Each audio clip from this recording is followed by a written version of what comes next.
The fluorescent lights buzzed overhead at the Sunoco station on Route 9, casting harsh shadows across the cracked pavement.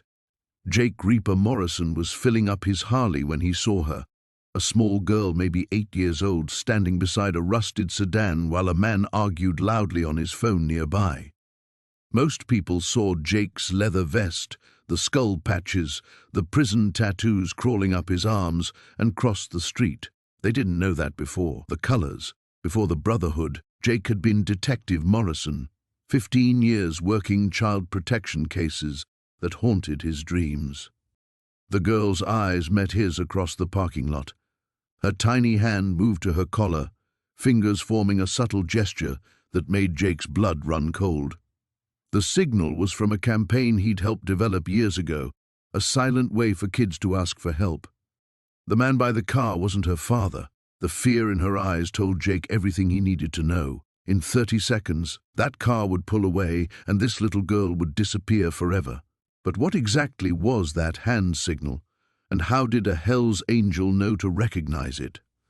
Before we jump back in, tell us where you're tuning in from, and if this story touches you, make sure you're subscribed because tomorrow I've saved something extra special for you.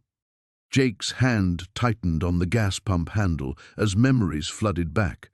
The Signal for Help campaign had been his brainchild during his final year on the force. A simple hand gesture where a person tucked their thumb into their palm and folded their fingers over it. The idea was that children could use it during video calls or in public when they couldn't speak openly about abuse or danger. The irony wasn't lost on him. 3 years ago, he'd been the cop everyone called when kids went missing. Now he was the guy parents warned their children about. Life had a twisted sense of humor. The man by the sedan was getting agitated, his voice rising. I don't care what the buyer wants. The merchandise is clean and it's ready for delivery. He glanced at the girl, who immediately dropped her hand and stared at the ground. Merchandise. Jake's jaw clenched. In his detective days, he'd heard that word used to describe children too many times.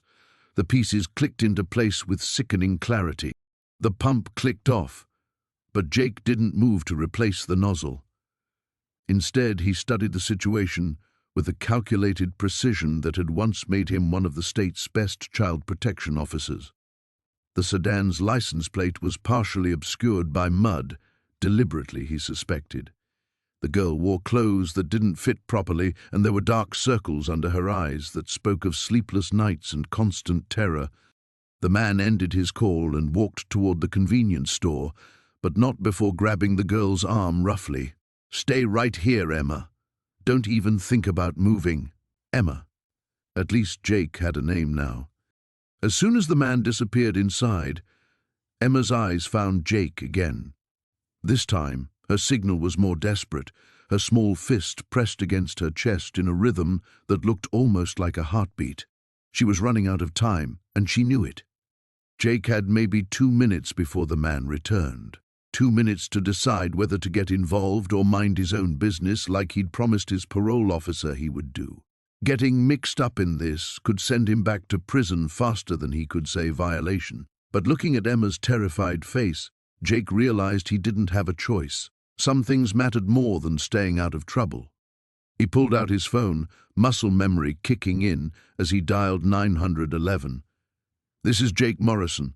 I'm at the Sunoco on Route 9, and I've got a possible child trafficking situation in progress. Sir, are you law enforcement? Not anymore. Jake's voice was grim. But I know what I'm looking at. Through the store window, he could see the man at the counter, paying for something. Jake had maybe 60 seconds. He walked casually toward the sedan, his boots crunching on broken glass and cigarette butts. Emma watched him approach, her eyes wide with a mixture of hope and terror. Hey there, sweetheart, Jake said softly, crouching down to her eye level. I saw your signal. Help is coming, okay? But I need you to be brave for just a little bit longer. Emma nodded, tears streaming down her face. He said no one would care, she whispered. He said no one would help someone like me. Well, he was wrong. Jake's voice was steady, but inside he was already planning. If the cops didn't get here in time, if that man tried to leave with Emma, Jake would do whatever it took to stop him. Prison be damned. The convenience store door chimed, and the man emerged, scanning the parking lot. His eyes locked onto Jake, who was now standing protectively between him and Emma. "Problem, friend," the man called out, his hand moving to his jacket pocket.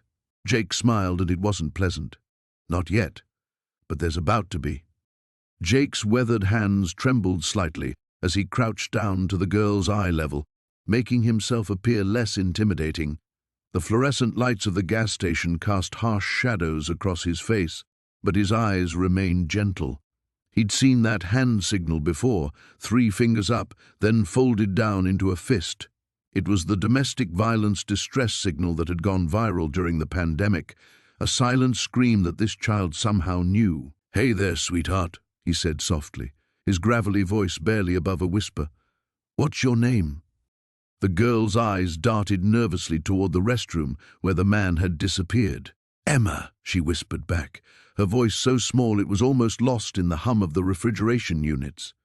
Jake's military training kicked in, his mind automatically cataloguing details. The girl was maybe 7 or 8, with tangled blonde hair and clothes that looked like they'd been slept in. Dark circles rimmed her eyes, and there was a fresh bruise on her wrist that made his jaw clench. "Emma's a beautiful name," he said, forcing his voice to remain calm. "Are you okay? Are you safe?" She shook her head rapidly, tears threatening to spill over. "He said he's my new daddy, but he's not. He took me from the park when Mommy wasn't looking. I've been trying to get help, but nobody sees me." Jake's blood ran cold. This wasn't domestic violence. This was an abduction. His eyes swept the gas station, taking in the middle-aged clerk behind bulletproof glass who was absorbed in his phone, and the security camera positioned above the door. The man who'd gone into the restroom could emerge at any moment. "Emma, listen to me very carefully," Jake said, his voice steady despite the rage building in his chest. "I'm going to help you get back to your mommy, okay? But I need you to be very brave for just a little bit longer." The bathroom door handle rattled, and Emma's face went white with terror. Jake stood smoothly, positioning himself between her and the restroom door as a thin man in his 40s emerged. He had greasy brown hair and shifty eyes that immediately locked onto Jake with suspicion. "Everything all right here?" the man asked, his voice carrying a false friendliness that didn't reach his eyes.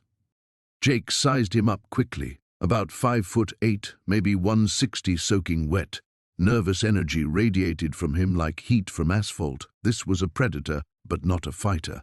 "Just admiring your daughter," Jake replied evenly, noting how the word daughter made the man's left eye twitch. "She's got beautiful manners. You must be proud." "Yeah. Well, we need to get going." The man reached for Emma's arm, but Jake shifted slightly, his bulk creating a casual but effective barrier. "You know, it's funny," Jake continued conversationally, his hand drifting toward his phone. "She was just telling me how much she misses her mommy. Kids say the darndest things, don't they?" The man's face flushed red. "Look, buddy, I don't know what game you're playing, but—" "No game," Jake interrupted, his voice dropping to a deadly quiet tone that had once made insurgents think twice in Afghanistan. "Just wondering why a man traveling with his daughter doesn't have a car seat, doesn't have any luggage, and why the kid flinches every time he moves." Emma had pressed herself against the candy display, smart enough to stay out of reach. The gas station clerk had finally looked up from his phone, sensing the tension crackling through the air like electricity before a storm. The man's hand moved toward his jacket pocket, but Jake was faster. Years of combat experience had honed his reflexes to a razor's edge. He caught the man's wrist in a grip that could crack bones, applying just enough pressure to make his point without causing permanent damage. "I wouldn't," Jake said quietly. "There are cameras, witnesses, and I'm betting you've got wants and warrants that would make for interesting reading." The man's face contorted with panic and rage. "You don't understand. She's mine. Her mother gave her to me." "Liar," Emma said, her voice stronger now that she felt protected. "Mommy told me never to go with strangers. You grabbed me when I was feeding the ducks." Jake's grip tightened slightly, and the man gasped. "Here's what's going to happen," Jake said, his voice carrying the authority of someone who'd commanded troops in life-or-death situations. "You're going to sit down on that bench right there, put your hands where I can see them, and wait quietly while I call the police. If you try to run, if you even twitch wrong, you'll discover that I learned some very creative things during 3 tours overseas." The clerk had finally grasped the situation and was already dialing 911. Emma stood straighter, hope flickering in her eyes for the first time since Jake had spotted her desperate signal. The unlikely hero had answered her silent call, and now justice would follow. Marcus had been riding these highways long enough to trust his instincts, and every nerve in his body screamed danger as he watched the black sedan idle near Pump 3. The little girl's desperate hand signal played on repeat in his mind, the thumb tucked into her palm, fingers folded over it, the universal sign for domestic violence that his sister Jenny had taught him years ago. Jenny. The memory hit him like a physical blow. She'd used that same signal in a text message photo before her ex-husband had escalated from bruises hidden under makeup to something far worse. Marcus had been too late then, racing across 3 states only to find yellow tape and flashing lights. Not this time. He pulled his bike up to the pump directly across from the sedan, close enough to maintain visual contact, but far enough to avoid spooking whoever was inside. Through his peripheral vision, he watched the man emerge from the driver's seat, tall, thin, with nervous energy that made him constantly check his surroundings. Designer clothes that looked expensive but rumpled, like he'd been wearing them for days. The girl remained pressed against the passenger window, her small face a mask of terror barely contained. She couldn't be more than 7 or 8, with dark hair that hung limp around her shoulders and clothes that seemed too big for her frame. Marcus pretended to focus on filling his tank while activating his phone's voice recorder. Years of club business had taught him the value of evidence, and something told him he'd need it before this was over. The man finished pumping gas, with jerky, agitated movements, constantly glancing at his phone. When he spoke to someone on a brief call, his voice carried just enough for Marcus to catch fragments. Almost there. "She's been quiet. No problems." A van pulled up to the far pump, and Marcus felt his blood chill as the man waved at the driver. 2 vehicles, multiple people. This wasn't some custody dispute gone wrong. This was something bigger, more organized. The man climbed back into the sedan, and Marcus saw his window of opportunity shrinking. He couldn't follow 2 vehicles, couldn't cover all the exits if they split up. But he'd noticed something during his surveillance. The sedan's rear tire was soft, not flat enough to be obvious, but low enough to cause problems on a long drive. Making his decision, Marcus strode toward the gas station's mini-mart, fishing a small multi-tool from his jacket pocket. He'd learned long ago that sometimes doing the right thing required dancing in moral gray areas. Inside the store, he grabbed a pack of gum and approached the teenage clerk, whose name tag read Tyler. The kid looked like he'd rather be anywhere else. "Hey, you see that black sedan out there? Pump 3? Marcus kept his voice casual but urgent. "The guy driving it has been making some pretty intense phone calls about meeting people. Keeps looking around like he's worried about cops." Tyler's eyes widened slightly. Marcus pressed on. "Look, I'm probably wrong, but my cousin's a state trooper, and he always says trust your gut about stuff like this. You might want to get a license plate, maybe keep an eye on things." It wasn't exactly the truth, but it wasn't entirely a lie either. Marcus needed someone else watching, someone who could call for help if things went sideways. As he paid for the gum, Marcus watched through the window as the man in the sedan grew increasingly agitated, checking his phone repeatedly. The van's driver had gotten out now, a heavy-set man in a baseball cap who kept his face turned away from the security cameras. Walking back to his bike, Marcus made a subtle detour past the sedan's rear tire. A quick crouch to tie his boot gave him the cover he needed to press the tip of his multi-tool against the tire's valve stem. Not enough to cause an immediate blowout, just enough to guarantee they'd need to stop soon. As both vehicles pulled out of the station, Marcus was already straddling his Harley, engine rumbling to life. He pulled onto the highway at a distance, watching as the sedan and van maintained formation, the van leading, the sedan following close behind. His phone buzzed with a text from his club brother Rico. "Where you at? Thought you'd be here by now." Marcus' voice texted back while keeping his eyes on the road, delayed. "Emergency situation. We'll explain later." The sedan's tire was holding for now, but Marcus could see the car wasn't tracking quite right. 10 miles, maybe 15 at most, before they'd be forced to stop. The question was whether they'd pull over somewhere isolated or make it to their destination first. Either way, Marcus would be there. He'd failed Jenny when she needed him most, but this little girl still had a chance. Whatever these men had planned, wherever they were taking her, they'd have to go through him first. The highway stretched ahead into gathering dusk, and Marcus settled in for what he suspected would be the most important ride of his life. The fluorescent lights of the police station buzzed overhead as Jake sat in the uncomfortable plastic chair, his leather jacket draped over his knees.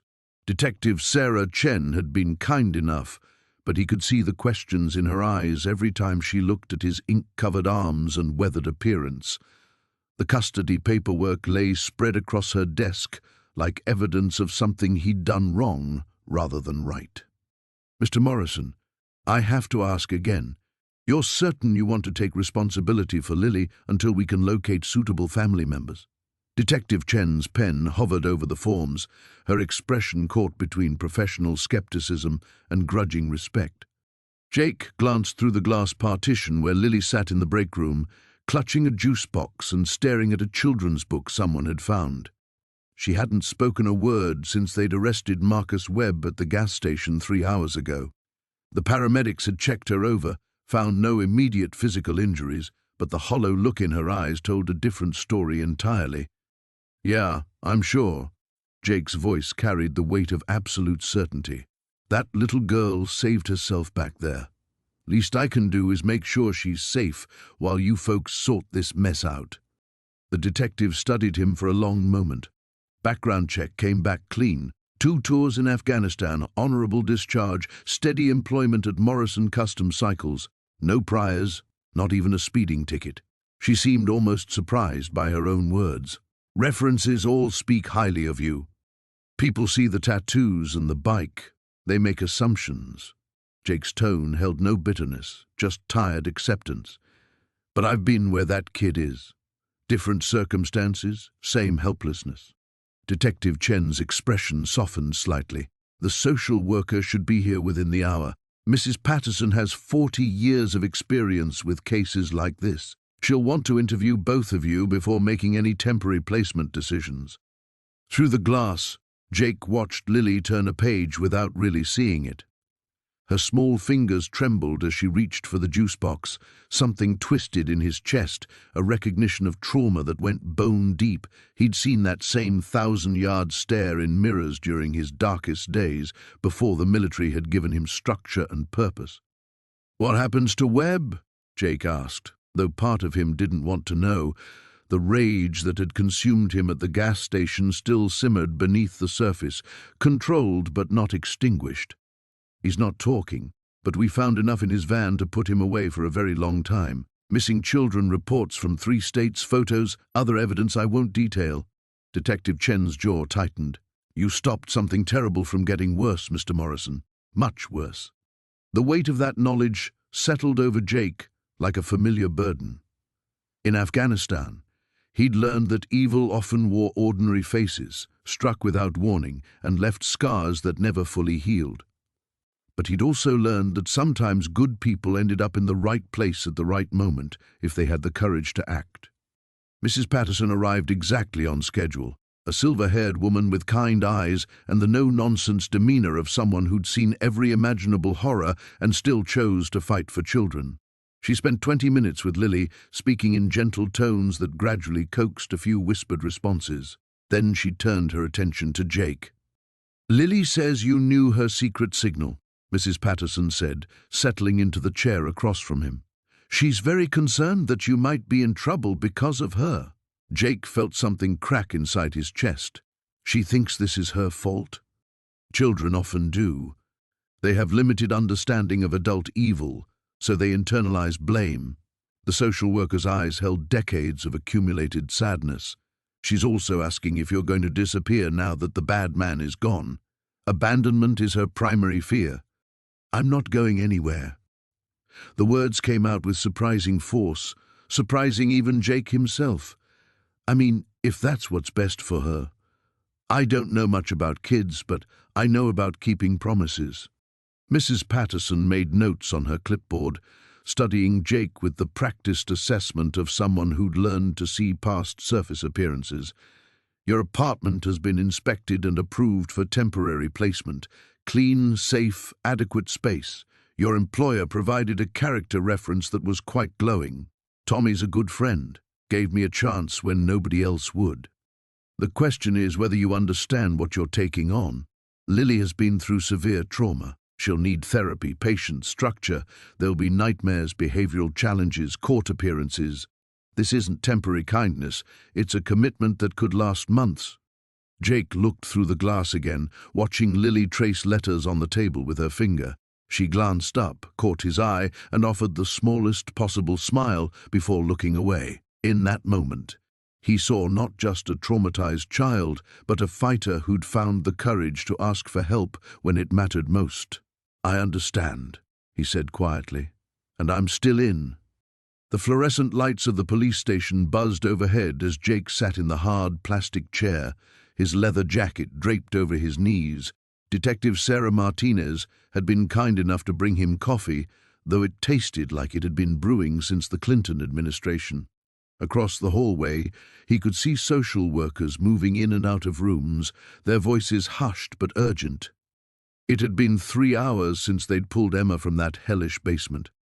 3 hours since Jake had watched paramedics gently coax the trembling child onto a stretcher, her small hand clutching a stuffed rabbit that looked like it had seen better decades. The image of her pale face wouldn't leave his mind. Mr. Morrison? Detective Martinez appeared beside him, her expression unreadable. We need to go over your statement one more time. Jake nodded, following her into a cramped office that smelled of stale donuts and desperation.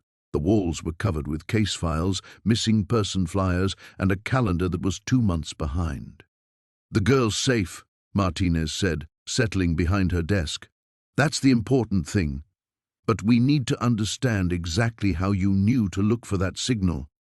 Jake shifted uncomfortably. He'd already explained about his military service, about the training sessions where they'd learned to recognize distress signals. But he could see the detective wasn't entirely satisfied with his answers. There's something else, he said quietly. Something I didn't mention before. Martinez leaned forward, her pen poised over a yellow legal pad. My sister, Jake continued, his voice barely above a whisper. She went missing when she was 8. That was 15 years ago. They never found her. The room fell silent except for the distant hum of the air conditioning. Martinez set down her pen. I'm sorry, she said. That must have been hell, Jake finished. It was hell. For my whole family.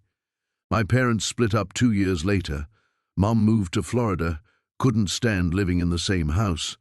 Dad started drinking, really drinking. He paused, remembering those dark months when hope had slowly drained from their lives like water from a cracked basin. After I got back from Afghanistan, I started volunteering with missing children organizations, learned about trafficking, about the signs to watch for. That hand signal Emma made, it's something they've been teaching kids in schools, but most adults don't know about it. Martinez nodded slowly. So when you saw her make that gesture, I knew exactly what it meant, and I knew I couldn't walk away. Through the office window, Jake could see uniformed officers leading a man in handcuffs toward a holding cell. Richard Brennan. That was the name Martinez had mentioned earlier. Emma's stepfather, though the word stepfather seemed grotesquely inadequate to describe what he'd been doing to that little girl. The mother, Jake asked. Is she... in shock. Claims she had no idea what was happening. Says she worked double shifts at the hospital and trusted Brennan completely. Martinez's tone suggested she wasn't entirely convinced. We're still investigating her involvement, if any. Jake thought about the woman he'd seen at the gas station, how she'd seemed nervous, distracted. Had she known? Had she chosen to look the other way? The thought made his stomach turn. What happens to Emma now? Temporary foster care while we sort things out. She's got an aunt in Oregon who's been trying to get custody for months. Apparently, she'd been concerned about the living situation but couldn't prove anything was wrong. A knock at the door interrupted them. A young officer stuck his head in. Detective? The girl's asking for someone. The biker who helped her.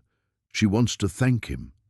Martinez looked at Jake questioningly. He hesitated. He'd done what needed to be done, but seeing Emma again would mean confronting the reality of what she'd endured. It would mean looking into eyes that had seen too much too young.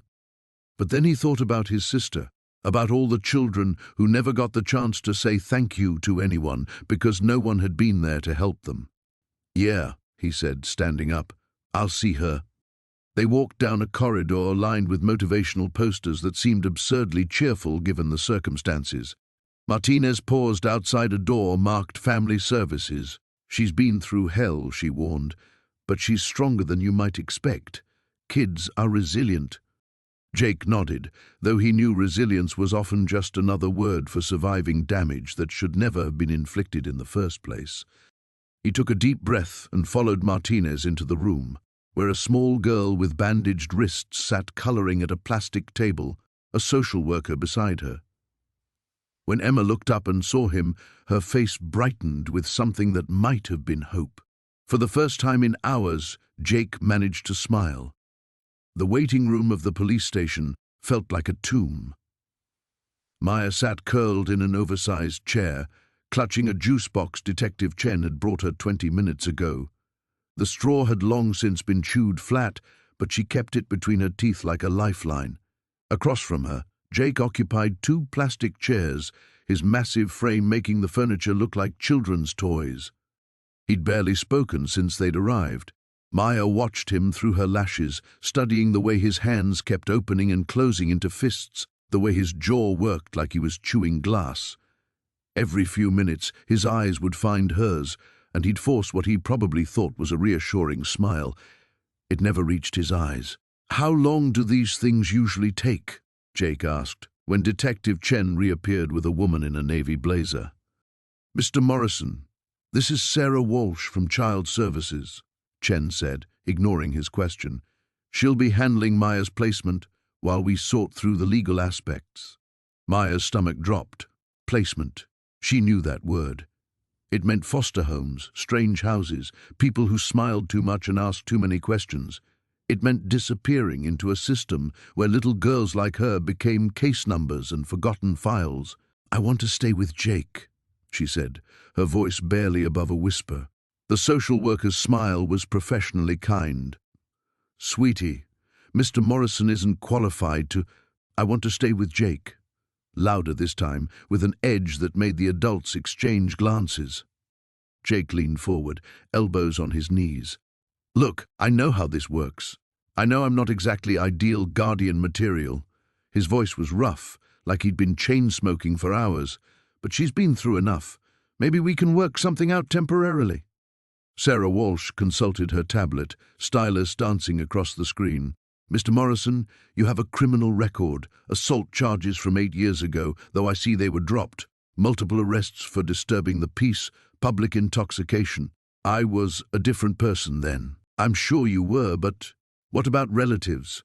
Detective Chen interrupted. Maya, you mentioned your grandmother earlier. Maya shook her head so hard her hair whipped across her face. Grandma Rose is sick. She's in one of those places where they can't take care of kids. Mama said so. The room fell quiet except for the hum of fluorescent lights and the distant chatter of police radios. Jake stood abruptly, his chair scraping against linoleum, and walked to the window overlooking the parking lot. Maya could see his reflection in the glass, distorted and wavering. There's got to be something, he said without turning around. Some kind of emergency custody thing. A few days to figure this out properly. Sarah Walsh's expression softened slightly. Mr. Morrison, I understand you want to help, but Maya needs stability, professional care, people trained to handle trauma. Like the professional care that missed what was happening to her for God knows how long. Jake's voice carried an anger that made Maya flinch. He must have noticed because he immediately softened his tone. Sorry, this whole thing is messed up. Detective Chen's phone buzzed. She stepped away to take the call, leaving Jake, Maya, and the social worker in uncomfortable silence. Maya counted the tiles on the ceiling. 27 across, 15 down. Math was safe. Numbers didn't lie or hurt people or disappear in the middle of the night. When Chen returned, her expression was grim. Maya, we found your mother. Everything stopped. The clock on the wall seemed to pause mid-tick. Maya's juice box crumpled in her suddenly tight grip. Where? Maya whispered. She's in the hospital. Has been for 3 days. Severe head trauma, internal bleeding. She's stable, but... Chen knelt down to Maya's eye level. She's going to be there for a while, honey. Maybe a long while. Maya felt the walls of the waiting room pressing inward. Hospital meant machines and white sheets, and the smell of disinfectant that never quite covered the scent of sickness. It meant her mother broken and unreachable, just like everything else in her world. I want to see her, Maya said. That's not possible right now. She's unconscious and visiting hours. I want to see her. The words came out as a wail that seemed to tear from somewhere deep in Maya's chest. She launched herself from the chair, but instead of running toward the door, she found herself pressing against Jake's side, her small fists clutching at his leather jacket. He didn't hesitate. His arms came around her, solid and warm and steadier than anything had been in days. It's okay, he murmured into her hair. We'll figure this out, I promise. Over Maya's head, his eyes met Sarah Walsh's with a determination that brooked no argument. The fluorescent lights of the police station hummed overhead as Marcus sat in the uncomfortable plastic chair, his leather jacket draped over the back. Detective Sarah Chen had been asking him the same questions for the past hour, circling back to details he'd already provided 3 times. Across the hallway, he could see Emma through a window, curled up on a couch in what looked like a family room, speaking quietly with a woman in a cardigan who was probably a social worker. So you'd never seen the girl before today? Chen asked again, her pen poised over her notepad. Marcus rubbed his temples. No. I told you, I was just getting gas. She was in the back of that car, scared out of her mind, and she made the signal. The signal you learned in some kind of biker safety program? It's not a biker program, Marcus said, trying to keep the irritation out of his voice. It's something a lot of people know about now. Domestic violence awareness. The Canadian Women's Foundation started it during the pandemic when people were stuck at home with their abusers. Chen nodded, making another note. Marcus wondered if she was actually writing anything meaningful or just trying to make him nervous. Through the window, he watched Emma accept a juice box from the social worker. The kid still looked terrified, but at least she wasn't in immediate danger anymore. We've been looking for Emma Patterson for 6 days, Chen said suddenly, and Marcus's attention snapped back to her. Her father reported her missing from their home in Denver, said she was taken by her mother during a custody visit. Marcus frowned. Her mother? But that guy? Richard Voss. He's been living with Emma's mother, Janet Patterson, for about 8 months, no relation to Emma by blood or adoption. Chen's expression darkened. But here's the interesting part. Emma's father, David Patterson, doesn't have any record of filing a missing persons report. In fact, when we called the Denver PD 20 minutes ago, they said David Patterson died in a car accident 3 weeks ago. The air in the small room suddenly felt thick. Marcus leaned forward. So, whoever called in the missing person report wasn't her father. Chen closed her notepad. We're thinking Richard Voss has been using multiple identities. The registration on that Honda comes back to a Robert Vale, but the address is fake. Credit card he was using? Also Robert Vale, but it was reported stolen 2 weeks ago in Phoenix. Marcus felt his stomach clench. What about the mother? That's what we're trying to figure out. Chen stood up, her chair scraping against the linoleum floor. Emma's been too scared to talk much, but from what little we've gotten, her mother brought her to live with Richard about a month ago. Then her mother went away for a few days and never came back. The implications hit Marcus like a sledgehammer. He thought about Emma's terrified face in the back of that car, the way she'd pressed herself against the window when she saw him.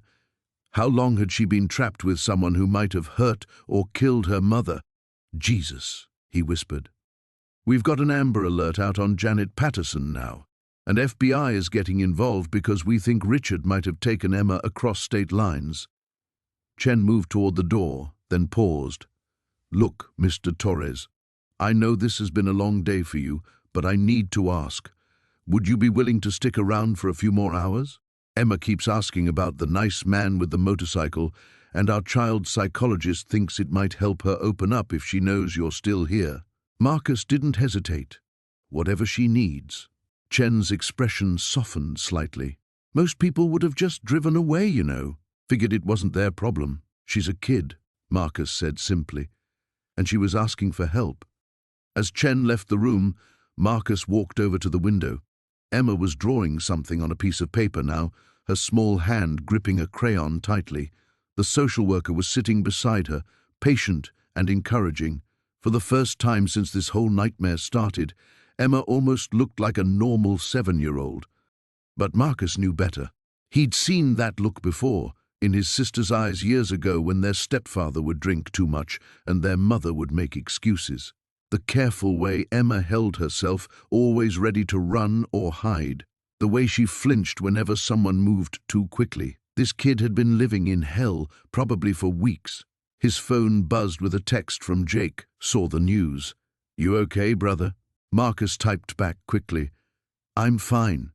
Going to be here a while, though. Whatever you need, we got your back. That was Jake, always ready to ride to the rescue, no questions asked. Marcus pocketed his phone and settled back into the uncomfortable chair. He wasn't going anywhere until he knew Emma was safe, truly safe, and if that meant spending the night in a police station, answering the same questions over and over again, then so be it. Through the window, Emma looked up and gave him a small wave. It was enough. The diner's fluorescent lights cast harsh shadows across Marcus's weathered face as he sat across from Detective Sarah Chen, steam rising from their untouched coffee cups.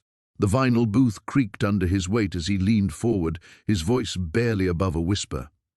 The bastard's got a system, Marcus said, sliding a crumpled piece of paper across the scarred Formica table. Lily drew this while you were on the phone with social services. Chen's breath caught as she studied the child's crude but unmistakable drawing. A house with multiple small figures behind barred windows, stick children with tears streaming down circular faces, and a tall, dark figure looming over them all. In the corner, Lily had drawn what appeared to be a van with the same symbol Marcus had photographed at the warehouse. Jesus, Chen muttered, her professional composure cracking for a moment. How many kids do you think? Too many. Marcus's jaw clenched as he glanced toward the diner's back room, where Lily was sleeping on a makeshift bed of booth cushions, finally safe enough to rest. She keeps talking about the others and asking if they're cold. Chen pulled out her phone and began scrolling through recent missing persons reports. The numbers made her stomach turn. 7 children reported missing in the tri-state area over the past 6 months, all between ages 5 and 10, all from vulnerable situations, broken homes, foster care, runaways. We need to move fast, she said, showing Marcus the screen. If even half of these are connected. A soft whimper from the back room cut through their conversation. Both adults turned to see Lily sitting up, eyes wide with terror, clutching the stuffed elephant Marcus had bought her at the gas station. She was staring at the diner's front window, where a pair of headlights had just pulled into the parking lot.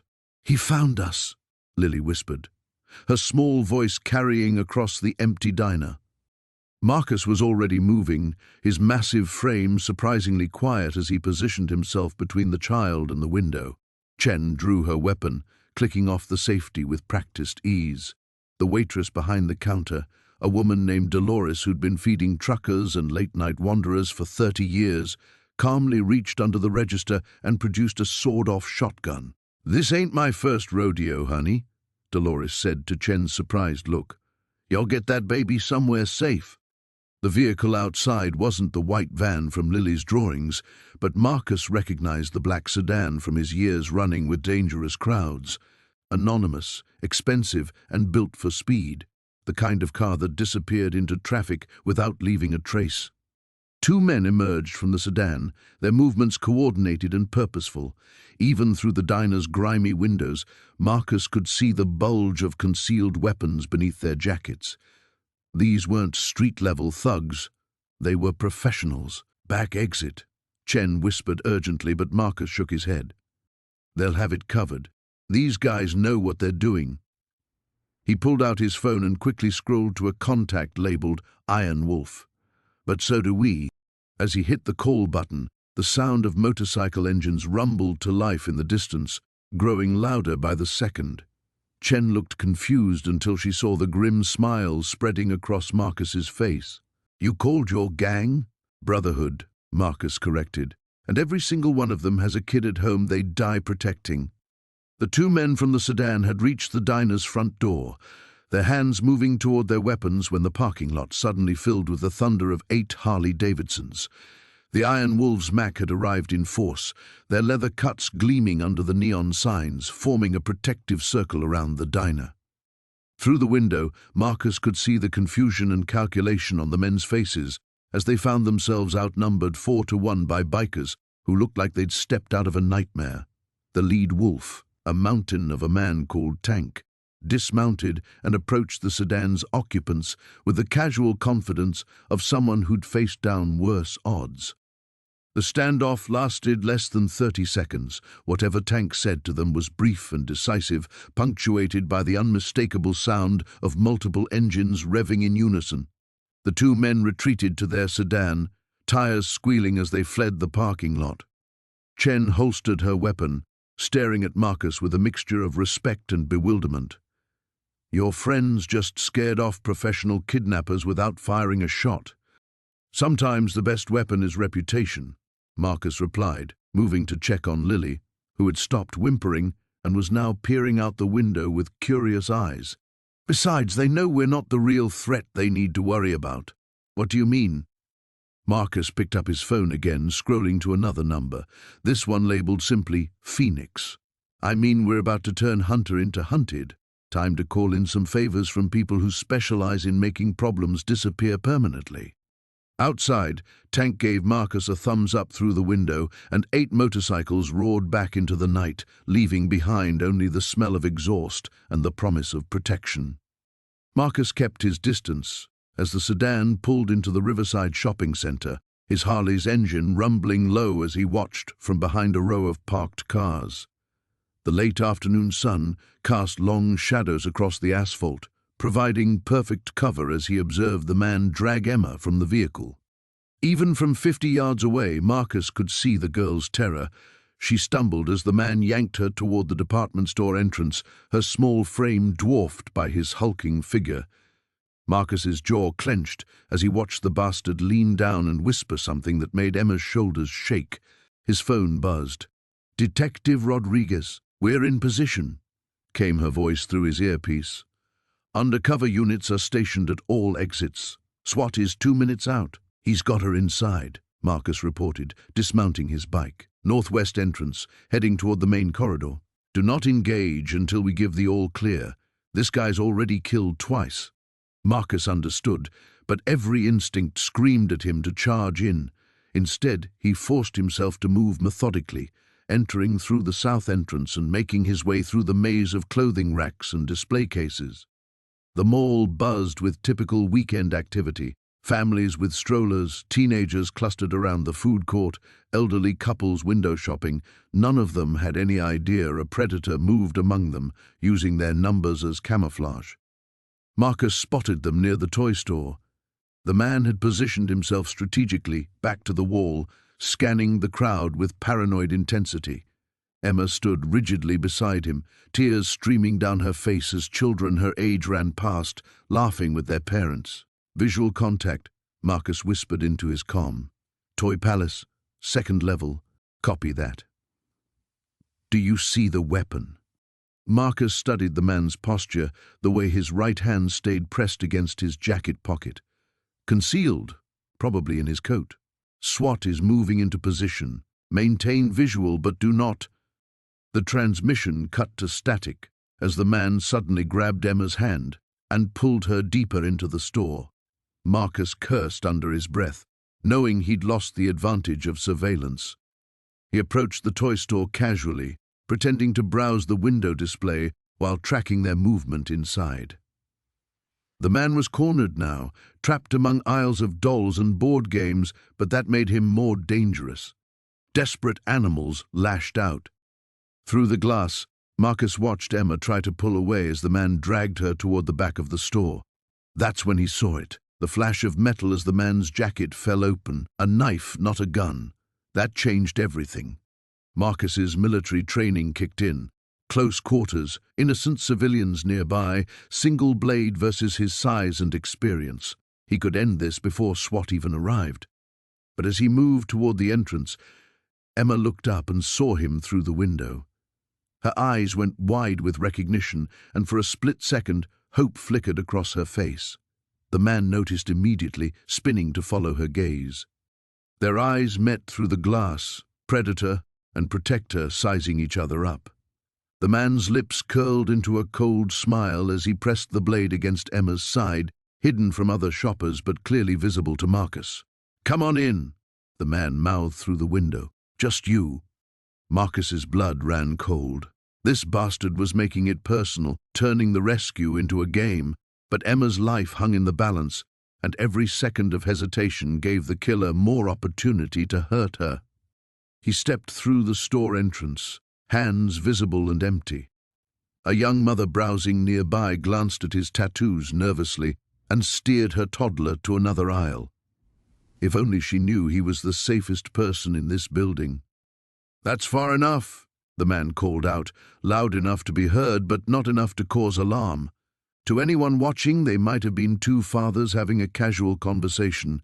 "You've been following me. Let her go," Marcus replied, taking another careful step forward. "This is between us now." The man laughed, a sound like broken glass. "You think you're some kind of hero? Look around, tough guy. One scream from me about the scary biker threatening people, and security will have you on the ground in seconds." Marcus realized the sick genius of it. Even here, surrounded by witnesses, the killer held all the cards, but he'd underestimated one thing: Emma herself. The girl had been watching their exchange, and Marcus saw something change in her expression. The terror was still there, but underneath it, a spark of defiance had ignited. She was done being a victim. When the man shifted his weight slightly, distracted by his own taunting, Emma acted. She bit down hard on his wrist and simultaneously drove her elbow into his stomach, just like Marcus had taught her in those few precious minutes at the gas station. The man howled in pain and surprise, his grip loosening just enough for Emma to break free and run toward Marcus. That's when everything went to hell. The fluorescent lights of the police station cast harsh shadows across Detective Maria Santos's face as she studied the surveillance footage for the third time. The timestamp read 11:47 p.m., just hours before Jake had walked into that gas station. On the grainy screen, a black sedan pulled up to a rundown motel 6 blocks from where Emma had been found. "There," Jake pointed at the monitor, his leather jacket creaking as he leaned forward. "That's the car I saw leaving the parking lot when I pulled in." Santos froze the frame and enhanced the image. The license plate was partially obscured, but she could make out enough digits to run a search. Her fingers flew across the keyboard, cross-referencing the partial plate with stolen vehicle reports from the past week. "Got it," she muttered, pulling up the hit. "Stolen 3 days ago from a shopping center downtown. Registered owner reported it missing after coming out of a movie theater." Emma sat curled in a chair beside Jake, clutching the stuffed rabbit officer Chen had brought her.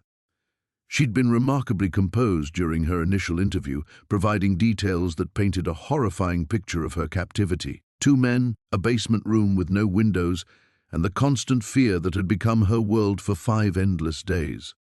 "The tall one with the scar," Emma said quietly, her voice barely above a whisper. "He kept talking on the phone about moving me somewhere else. Said they had to leave town tonight." Santos felt her pulse quicken. If the kidnappers were planning to flee, every minute counted. She pulled up the motel's guest registry from their database, knowing most places like that didn't ask too many questions about identification. Jake's phone buzzed with a text from Tommy. The rest of the Iron Wolves were spread across the city, checking every lead, every possible hideout. They'd transformed from a motorcycle club into an impromptu search and rescue operation, their network of contacts proving invaluable in ways the police couldn't officially acknowledge. "Detective Santos?" Officer Chen appeared in the doorway. "We've got something. Motel clerk remembers 2 men matching the description checking in yesterday. Paid cash, kept the curtains drawn. But here's the interesting part. They checked out an hour ago, but surveillance shows their car is still in the parking lot behind the building." Santos was already reaching for her vest. They switched vehicles. "Emma, did you hear them mention any other cars? Any other places they might go?" Emma's brow furrowed in concentration. The scared one, the younger guy, he kept saying something about a warehouse near the river. Said his cousin worked there and it would be empty on weekends. "The industrial district," Jake said, standing up. "That's got to be 20 different warehouses along the waterfront." Santos was coordinating with dispatch, calling for backup units to converge on the area. But Jake knew how this would play out. By the time they organized search teams and obtained warrants for each building, the kidnappers would be long gone. "I know those streets better than your patrol units," Jake said, meeting Santos's eyes. "My guys are already out there. We can cover more ground faster." Santos hesitated for exactly 3 seconds before nodding. "Unofficial reconnaissance only. You spot anything, you call it in immediately. Do not engage." Jake was already heading for the door when Emma's voice stopped him. "Mr. Jake?" She'd been calling him that since they'd arrived at the station, the formal address somehow making him seem less intimidating despite his imposing presence. He turned back, crouching down to her eye level. "Yeah, kiddo?" "There's something else. The tall one, he has a tattoo on his hand, a spider web between his thumb and finger, and he limps on his left leg." Jake felt a chill run down his spine. He knew that description. Marcus Webb Delacroix, a small-time dealer who'd been making noise about moving up in the world. Jake had seen him around the seedier parts of town, usually running petty scams and drug deals. But kidnapping was a major escalation, the kind of desperate move that suggested Webb was in serious debt to someone much more dangerous. "Good memory, Emma.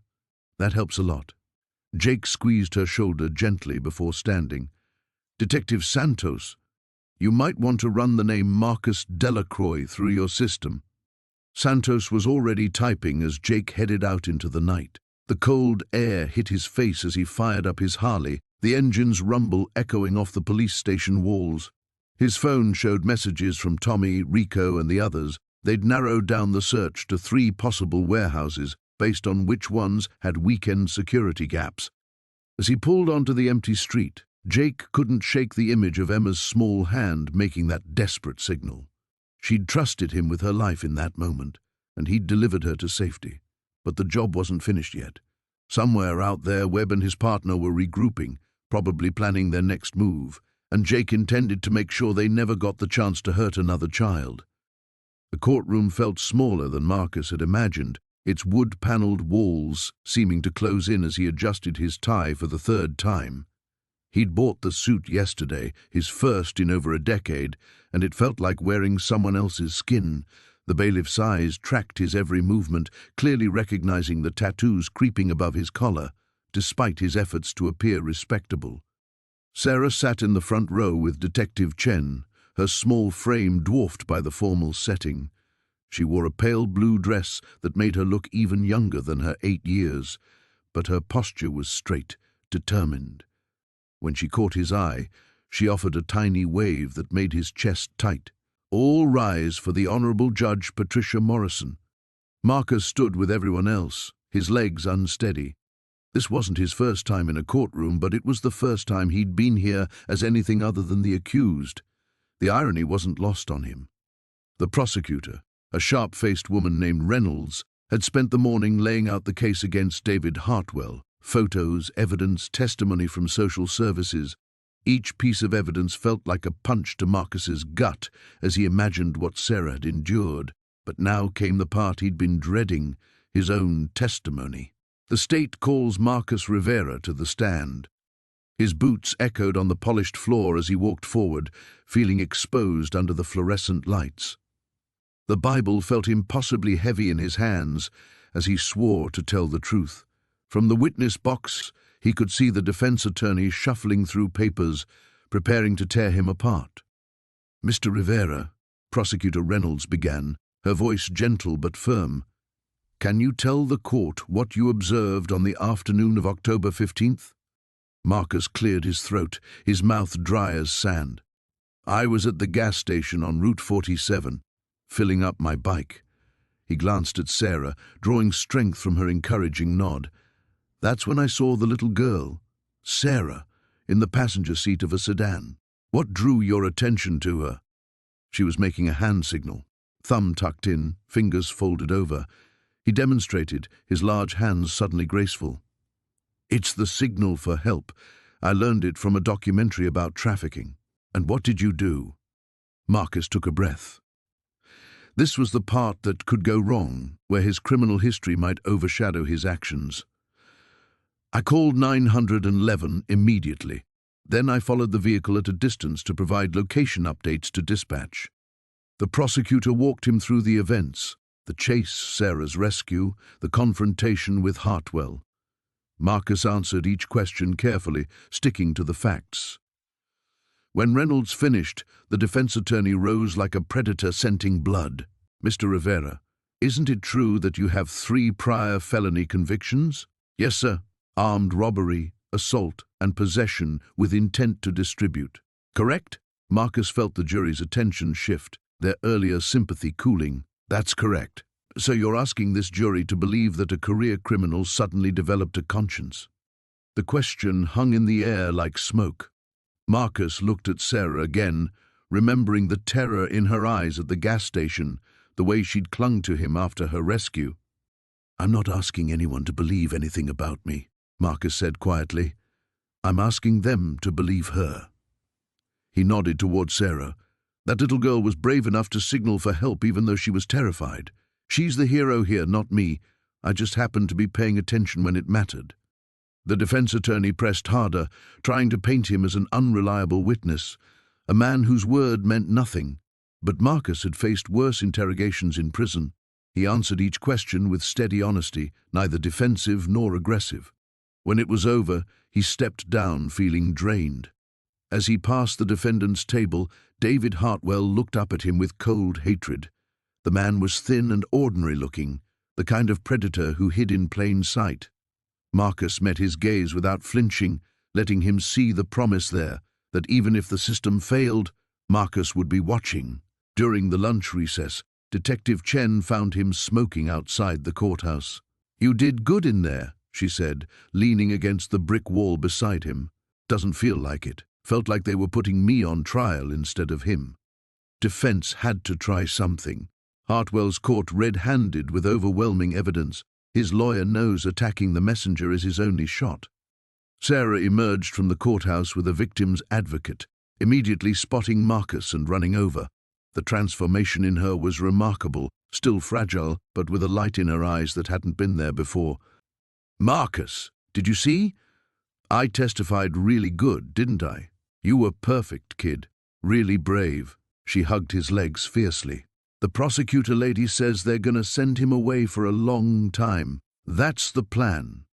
As they stood there in the afternoon sun, Marcus realized that regardless of the verdict, something fundamental had changed. For the first time in his adult life, he'd been exactly where he needed to be when it mattered most. The fluorescent lights of the police station cast harsh shadows across Jake's weathered face as he sat in the uncomfortable plastic chair, watching through the one-way glass. Detective Martinez had positioned him where he could see Emma in the adjacent room, her small frame nearly swallowed by the oversized chair, as a child psychologist spoke with her in gentle tones. "She's been asking for you," Martinez said quietly, settling into the chair beside him. "Every few minutes, she wants to know if the motorcycle man is still here." Jake's chest tightened. Through the glass, he could see Emma clutching the small, stuffed rabbit that one of the officers had brought her from the station's emergency supplies. Her eyes darted periodically toward the mirror, as if she somehow knew he was there. "How is she?" Jake asked, his voice rougher than usual. "Physically, she's okay. Some bruising, dehydration, but nothing that won't heal." Martinez paused, studying Jake's face. "The psychological evaluation will take time. Kids this age, trauma affects them in ways we can't always predict." The door to the observation room opened, and Agent Sarah Chen stepped inside, her federal credentials still clipped to her jacket pocket. Behind her came a woman Jake didn't recognize, mid-40s, kind eyes, wearing a simple blue dress. "Jake Reeves," Agent Chen said, "I'd like you to meet Linda Morrison. She's with Child Protective Services." Jake stood instinctively, extending his hand. Linda's grip was firm, her smile genuine. "Mr. Reeves, I can't thank you enough for what you did.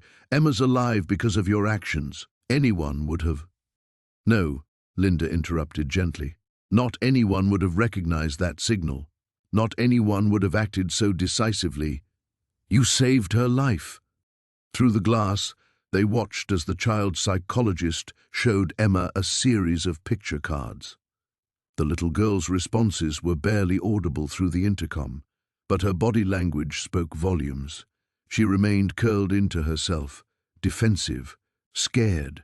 "What happens to her now?" Jake asked, though he wasn't sure he wanted to hear the answer. Linda's expression grew somber. "We're still locating family members. Her grandmother in Oregon seems to be the closest relative, but there's a custody evaluation process that needs to happen. These things take time." "How much time?" "Weeks, possibly months. In the interim, she'll be placed in foster care. We have several excellent families in the county who specialize in trauma cases." Jake nodded, trying to ignore the hollow feeling in his stomach. Of course, Emma would go to a proper family, people trained to deal with what she'd been through. What had he expected? Agent Chen touched his shoulder. "There's something else. We found Marcus Volkov." Jake's head snapped toward her. "Dead?" "In custody. The task force cornered him at a warehouse about 50 miles north of here. He's not talking, but we recovered enough evidence to put him away for multiple life sentences. Emma won't have to worry about him ever again." Relief flooded through Jake, followed immediately by something darker. "And the others? The whole network?" "Still working on it. But Volkov was a key player. This is going to send shockwaves through their entire operation." In the adjacent room, Emma had stopped responding to the psychologist's questions. She sat perfectly still, staring at the mirror with an intensity that made Jake's breath catch. "She knows I'm here," he murmured. Linda Morrison studied him carefully. "Mr. Reeves, I have to ask, what are your intentions regarding Emma?" The question caught him off guard. "I don't understand. You formed a connection with this child. It's obvious to everyone who's seen you together. I need to know if you're planning to petition for custody consideration." Jake stared at her, speechless. Custody? Him. A few days ago, his biggest concern had been whether to take the construction job in Nevada or the one in Colorado. He was a nomad, a loner, someone who slept in motel rooms and ate dinner from vending machines. But then he looked at Emma again, saw her small hand press against the glass of the mirror, and something shifted inside his chest. "I don't know anything about kids," he said finally. "That's not what I asked," Linda replied softly. Before Jake could respond, the door to Emma's room opened and the child psychologist emerged. Dr. Sarah Kellerman was a woman in her 50s with gentle eyes and graying hair pulled back in a practical ponytail. "She's asking for Jake," Dr. Kellerman announced. She says she won't answer any more questions until she can see the man who helped her. Martinez looked at Jake questioningly. You up for this? Jake was already moving toward the door. Yeah, I'm up for it. As he reached for the door handle, Linda Morrison's voice followed him. Think about what I asked, Mr. Reeves.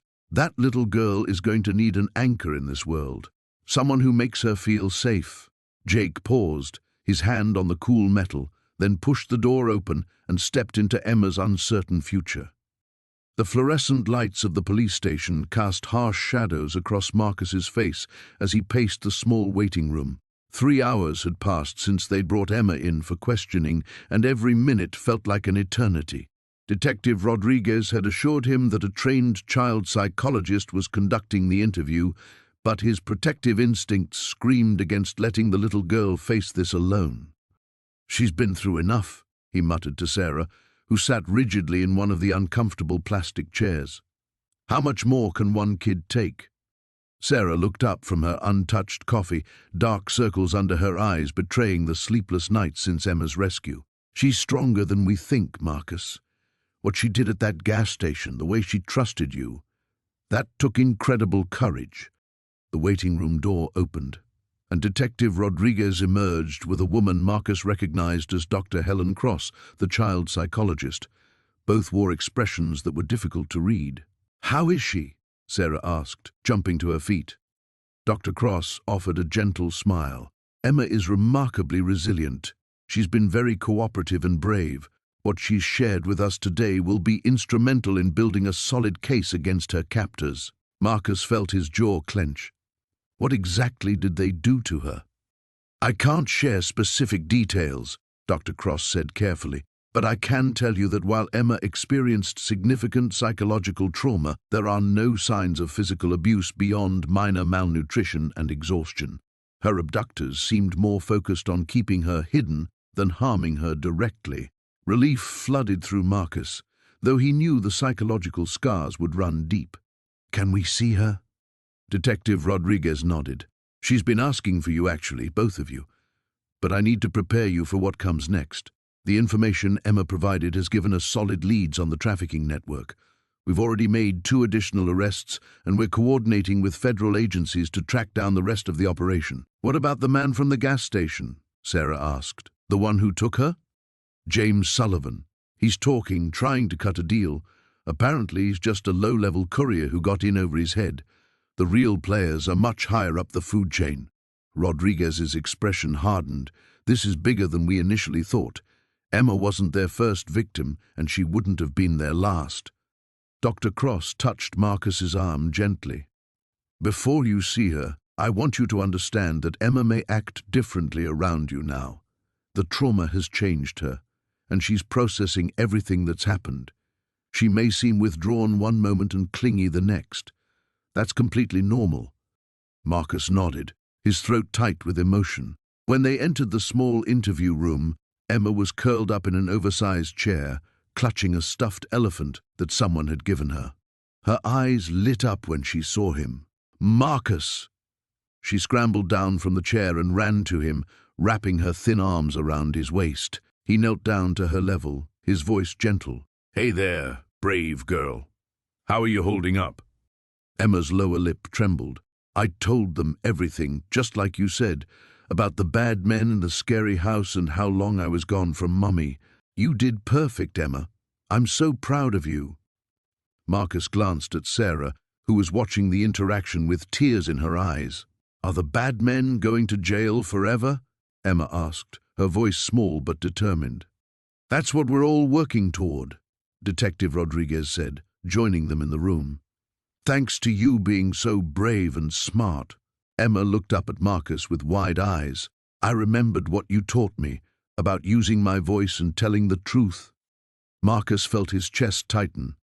During their brief time together before the police arrived at the gas station, he'd tried to prepare her for what would come next, explaining that she would need to be brave a little longer and help the police catch the bad people. You did everything right, he assured her. And now you get to go home. Will you come visit me? Emma asked, her hand finding his. I want to show you my room and my other toys. Before Marcus could answer, Sarah stepped forward. "Emma, there's something Marcus and I need to talk to you about. We've been thinking that maybe Marcus could be part of our family, if you'd like that." Emma's eyes widened with excitement. "Like a daddy?" The question hung in the air, heavy with possibility and hope. Marcus looked at Sarah, seeing his own emotions reflected in her face. 3 days ago, he'd been a loner, avoiding connections and commitments. Now, looking down at this brave little girl who'd changed everything, he couldn't imagine his life without them.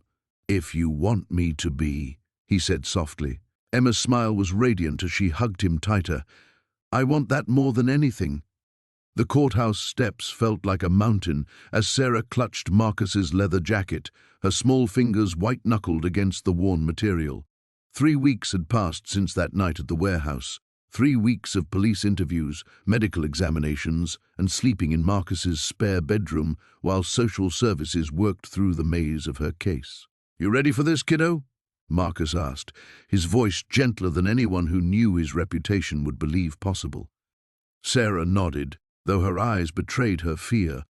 Inside that building sat 12 strangers who would decide whether her father would pay for what he'd done, whether the man who'd sold her innocence for drug money would face justice or walk free on technicalities and legal loopholes. Detective Rodriguez met them at the metal detectors, her usually stern expression softened with something approaching maternal concern. "The prosecutor thinks we have a solid case," she said quietly to Marcus. "But you know how these things go. Defense attorneys already trying to paint the father as a victim of addiction who needs treatment, not prison." Marcus's jaw tightened, but he kept his voice level for Sarah's sake. "What about the buyers? The whole network?" 7 arrests so far. Your friend Diesel's information led us to 2 more operations in neighboring counties. We're talking about dismantling something that's been destroying kids for years. Rodriguez knelt down to Sarah's level. "Honey, you know you only have to tell the truth, right? Just like we practiced." The courtroom was smaller than Sarah had imagined, but it felt cavernous with its high ceiling and dark wood paneling. She sat in the witness waiting area, trying not to look at the defense table where her father would soon sit. Marcus hadn't left her side since they'd arrived, his presence a solid anchor in the churning uncertainty. Mr. Chen, a young woman in a navy suit, approached. "I'm Assistant District Attorney Williams. Sarah, we've talked on the phone. Are you feeling okay?" Sarah managed a small nod. Through the courtroom doors she could see people filing in, potential jurors, court officials, reporters who'd caught wind of the case. Somewhere in that crowd might be people who'd known what was happening to her and done nothing. The thought made her stomach twist. "I want you to know," the prosecutor continued, "that we have more than just your testimony. The evidence is strong, but your voice is important, Sarah. Other children need to know they can speak up too." When they called her name, the walk to the witness stand felt endless. Sarah's legs trembled as she placed her hand on the Bible, the words of the oath floating around her like sounds underwater. In the gallery she spotted Marcus in the front row, his tattooed hands folded, his dark eyes steady on hers. The prosecutor's questions started easy, her name, her age, where she lived, but gradually, inevitably, they moved toward the darkness she'd been forced to endure. Sarah's voice grew smaller with each answer, but she didn't stop. She thought of the other children Detective Rodriguez had mentioned. Kids who might be saved if she found the courage to speak. "Sarah," the prosecutor said gently, "can you tell the jury what happened the night you met Mr. Chen at the gas station?" For the first time since taking the stand, Sarah felt her voice strengthen. "I made the sign. The one I learned at school about asking for help when you can't say the words." She demonstrated the gesture, her small hand forming the silent signal that had changed everything. "I was scared nobody would understand, but he did. Marcus understood." "What did you think would happen if you didn't get help that night?" The defense attorney objected, but the judge allowed the question. Sarah looked directly at the jury, these 12 strangers who held her future in their hands. "I thought I would die," she said simply. "Not right away, but piece by piece, until there wasn't anything left of me that was really me. The cross-examination was brutal despite the judge's protections. The defense attorney suggested she'd misunderstood her father's intentions, that addiction had clouded his judgment, that a broken home had confused her perceptions. But Sarah had heard those excuses before, had watched her father use his addiction to justify the unforgivable. "He knew what he was doing," she said when the attorney finally pressed too hard. "He told me it was my fault for being born. He said I owed him for feeding me and keeping a roof over my head." Her voice rose slightly. "But Marcus never asked me for anything. He just helped." When it was over, Sarah walked back through the courtroom on unsteady legs. Marcus was waiting by the doors, and without hesitation she ran to him. His arms closed around her, and for the first time in weeks, she felt truly safe. Outside, Detective Rodriguez caught up with them. The jury's deliberating. Could be hours, could be days. She paused, watching Sarah lean against Marcus. "Whatever happens in there, you did good today, kid. Real good." The courthouse steps were slick with morning rain as Marcus adjusted his tie one final time. 3 months had passed since that night at the warehouse. 3 months of depositions, interviews, and sleepless nights reliving every detail. Today, Vincent Carrera would finally face justice. Sarah sat beside him on the wooden bench outside courtroom 4B, her small hand wrapped around his much larger one. She'd grown in those months, not just physically, but in confidence. The trembling, terrified child he'd first encountered had been replaced by a brave little girl who'd testified via closed-circuit television just yesterday, her voice steady as she described her ordeal. "Is he going to prison forever?" Sarah asked, swinging her legs that didn't quite reach the floor. Marcus squeezed her hand gently. "For a very long time, sweetheart. Long enough that you'll be all grown up before he ever sees the outside world again." Detective Rivera approached, her heels clicking against the marble floor. Her face was grim but determined. "The jury's been deliberating for 4 hours. Judge wants everyone back inside." Marcus felt his stomach tighten. 4 hours felt like an eternity, though Rivera had warned them that complex cases like this often took time. The prosecution had built what seemed like an airtight case. Sarah's testimony, the evidence from the warehouse, financial records linking Carrera to the trafficking operation, and testimony from 2 other rescued children who'd been brave enough to speak. But juries were unpredictable. They filed back into the courtroom, Sarah staying close to Marcus's side. Across the aisle, Vincent Carrera sat ramrod straight in his expensive suit, flanked by high-priced lawyers who'd spent weeks trying to poke holes in the prosecution's case. His eyes found Marcus in the gallery, cold and calculating even now. Marcus stared back unflinchingly. The man who'd once seemed so powerful in that warehouse now looked smaller somehow, diminished by the weight of justice bearing down on him. The jury filed in, their faces carefully neutral. Marcus had learned not to try reading their expressions. Rivera had told him that even experienced. Prosecutors got it wrong half the time. The foreman, a middle-aged man with graying temples, held a folded piece of paper that contained Sarah's future and the futures of countless other children who might have suffered if Carrera remained free. "Has the jury reached a verdict?" Judge Morrison asked, her voice cutting through the tense silence. "We have, Your Honor. On the charge of human trafficking in the 1st degree, how do you find?" Marcus held his breath. Sarah's hand tightened in his.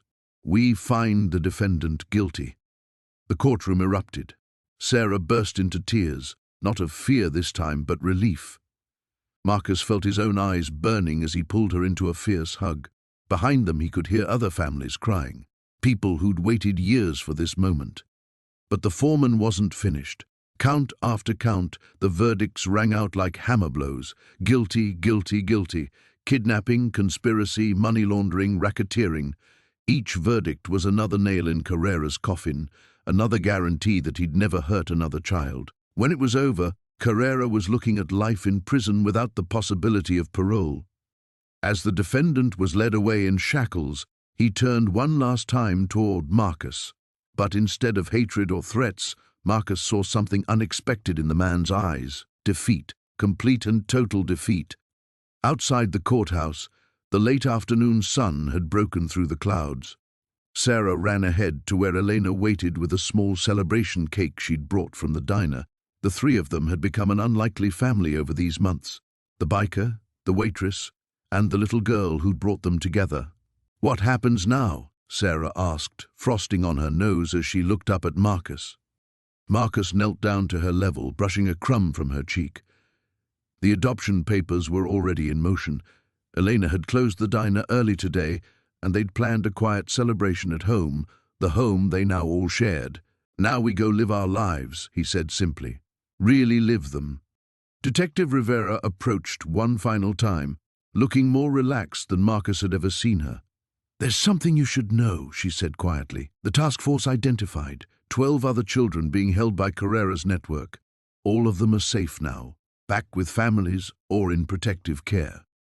12 other children.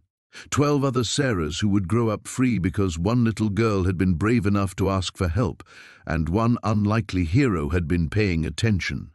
As they walked toward Marcus's bike, now equipped with a proper sidecar for Sarah, he felt something he hadn't experienced in years: peace. Not the temporary quiet that came between storms, but real, lasting peace. The road ahead stretched out before them, full of possibility. The courtroom fell silent as Maya took the witness stand, her small frame dwarfed by the heavy wooden chair. Tommy watched from the gallery, his hands clenched so tightly his knuckles had gone white. Detective Rodriguez sat beside him, her usual stoic expression softened with concern. Maya's voice was barely above a whisper as she answered the prosecutor's gentle questions. She spoke about the fear, the isolation, the nights when she'd practiced the hand signal she'd seen on a poster at school, never knowing if she'd ever have the chance to use it. "And when you saw the defendant at the gas station," the prosecutor asked carefully, "what did you do?" Maya's eyes found Tommy's across the courtroom. A small smile flickered across her face before she turned back to the lawyer. "I made the signal, the one that means help me.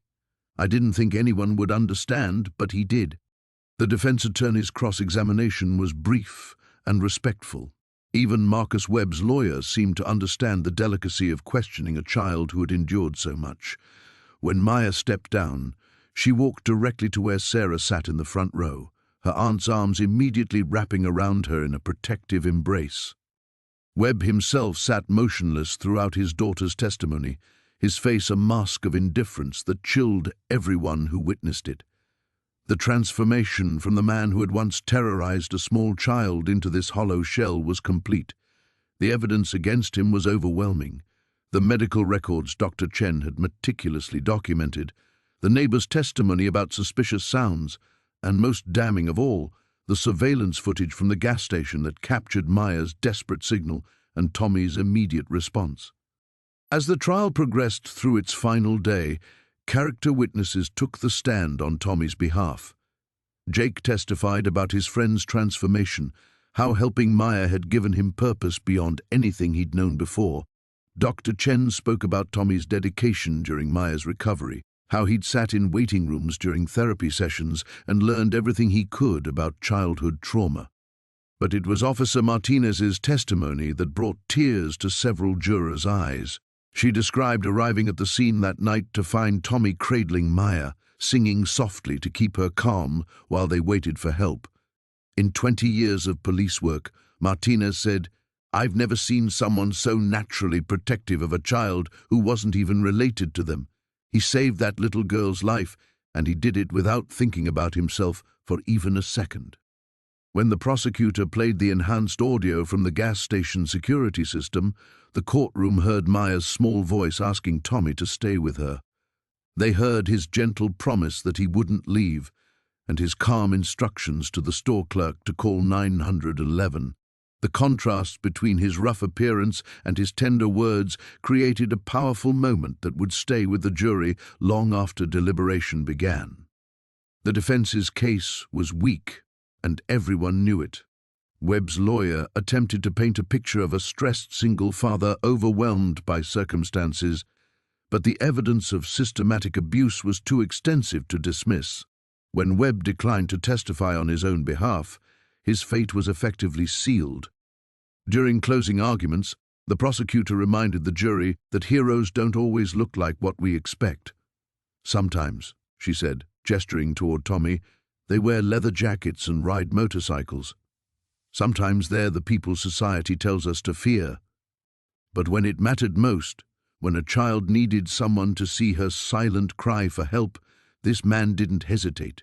He didn't look the other way. He acted. The jury deliberated for less than 2 hours. When they returned with guilty verdicts on all counts, Webb showed no emotion. The judge sentenced him to 25 years to life, ensuring he would never again have the opportunity to harm Maya or any other child. Outside the courthouse, media crews swarmed around Tommy and Sarah, but they kept their statements brief. Maya had been through enough. They wanted to protect her privacy as much as possible. Tommy simply said that any decent person would have done what he did, though everyone who knew the full story understood how wrong he was about that. As they walked toward Jake's truck, Maya slipped her hand into Tommy's. "Are you really going to live near us now?" she asked, referring to the apartment he'd found just a few blocks from Sarah's house. "If that's okay with you, kiddo." She nodded solemnly. "Good. I sleep better when I know you're close." Sarah squeezed Tommy's other hand, her eyes bright with unshed tears. The three of them had formed an unlikely family, bound together not by blood, but by circumstances that had revealed the best in all of them. The nightmare was over, but the healing would continue. Together, they would face whatever came next, secure in the knowledge that sometimes the most unlikely heroes are exactly the ones we need most. The courthouse steps were slick with morning dew as Marcus adjusted his tie one final time. 3 months had passed since that night at the warehouse, 3 months of depositions, interviews, and sleepless nights reliving every detail. Today, Vincent Caruso would finally face justice. Sarah squeezed his hand as they walked through the heavy oak doors. She'd insisted on being here, despite the painful memories it would stir. Her testimony had been crucial in building the case against the trafficking ring, her brave recounting of years of horror helping prosecutors understand the full scope of the operation. "You ready for this, kiddo?" Marcus asked, looking down at her.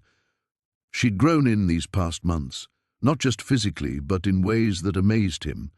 The scared little girl from the gas station was still there, but she was stronger now, surrounded by people who genuinely cared about her well-being. "I'm ready," she said, her voice steady. "I want to see his face when they read the verdict." Detective Rodriguez met them in the hallway, her expression grim but hopeful. "The jury's been deliberating for 6 hours, she said. "Word is they're close to a decision." The courtroom was packed.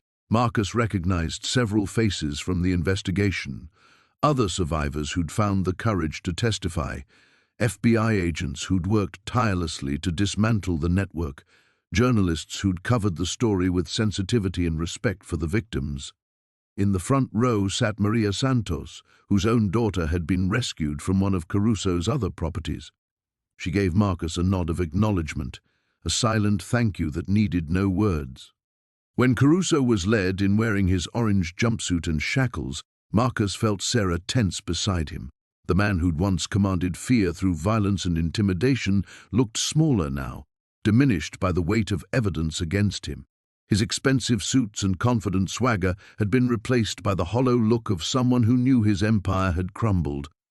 "All rise," the bailiff announced as Judge Catherine Hernandez entered.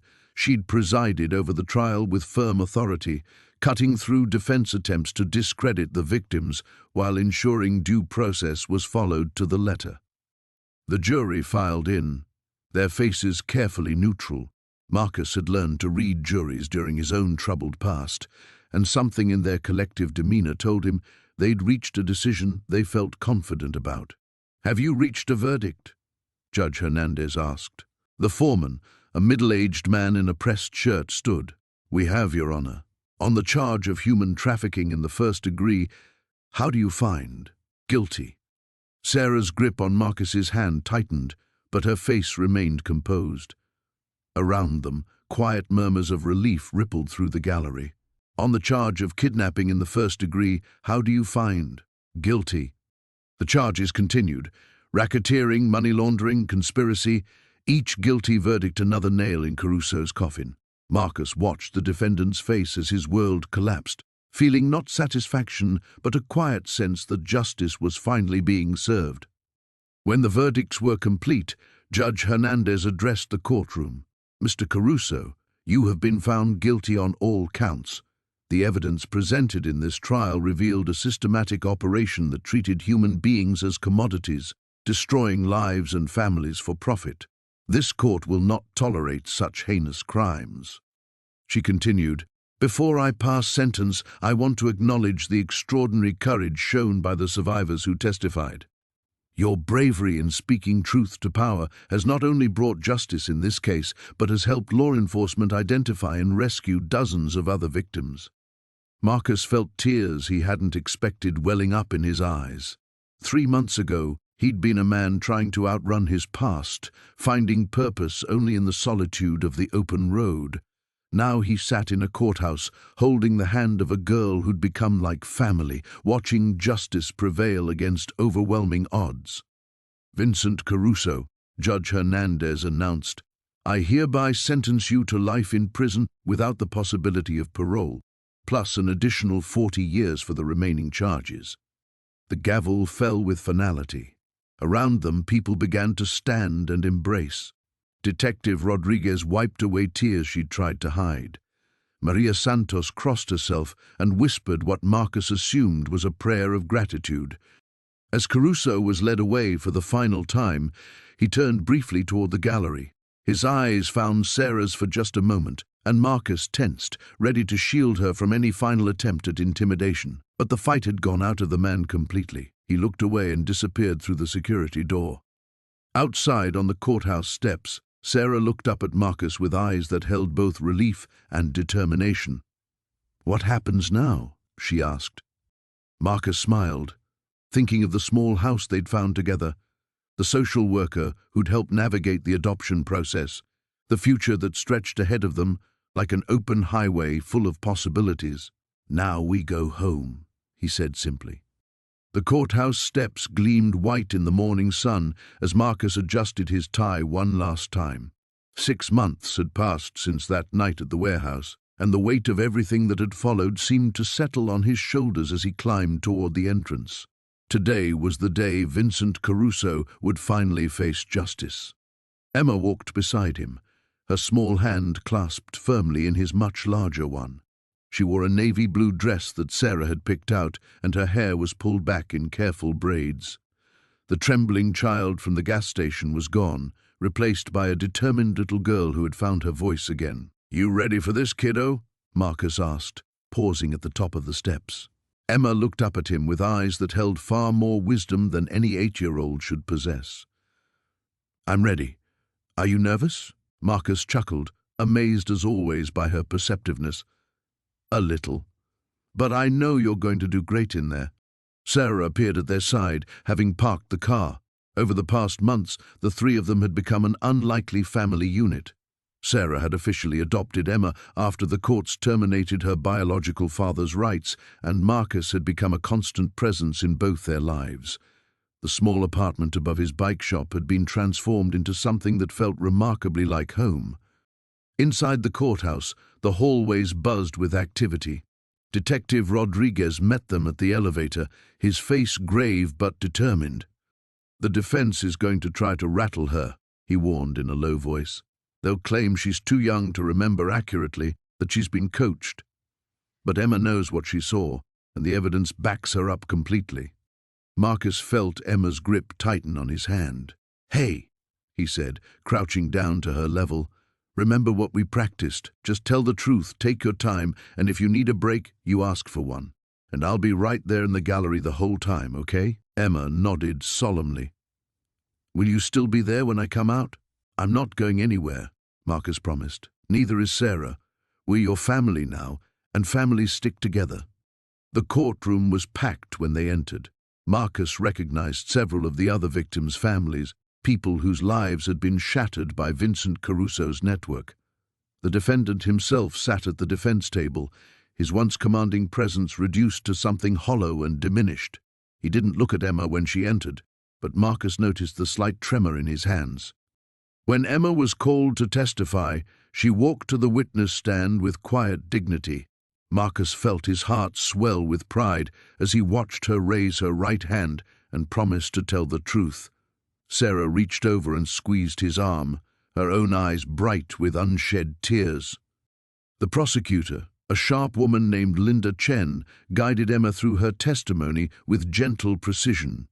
Emma's voice was clear as she described the night her father had taken her, the warehouse where she'd been held, and the moment she'd seen Marcus at the gas station. "Can you show the court the hand signal you made that night?" Chen asked. Emma demonstrated the simple gesture that had started it all, hand flat against her chest, thumb tucked under her palm. Such a small movement, but it had changed everything. "Why did you make that signal?" "Because my teacher taught us about it in school," Emma said. "She said if we were ever in trouble and couldn't talk, we could use it to ask for help. And I saw something in that man's eyes that made me think he would understand." Marcus felt emotion tighten his throat as Emma pointed toward him in the gallery. Their eyes met across the courtroom, and he gave her an encouraging nod. The cross-examination was brutal, just as Rodriguez had predicted. The defense attorney pressed Emma about details, questioned her memory, suggested that adults had put words in her mouth. But Emma never wavered. When asked if she was certain about what she'd witnessed, her response was simple and devastating. "I know what I saw," she said firmly, "and I know that man hurt children like me." But Marcus stopped him. When it was over, when the jury had delivered their guilty verdict on all counts, Marcus found himself standing outside the courthouse with his new family. Emma had traded her formal dress for jeans and a t-shirt, and she was grinning as she fed pigeons from a bag of breadcrumbs Sarah had bought from a nearby vendor. "So, what now?" Sarah asked, sliding her hand into Marcus's. Marcus watched Emma laugh as the pigeons crowded around her feet.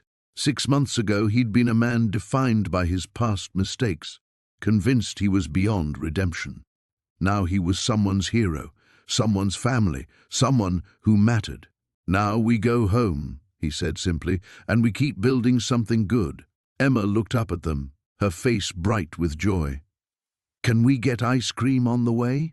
Marcus laughed, the sound carrying across the courthouse plaza. "Yeah, kiddo, we can definitely get ice cream."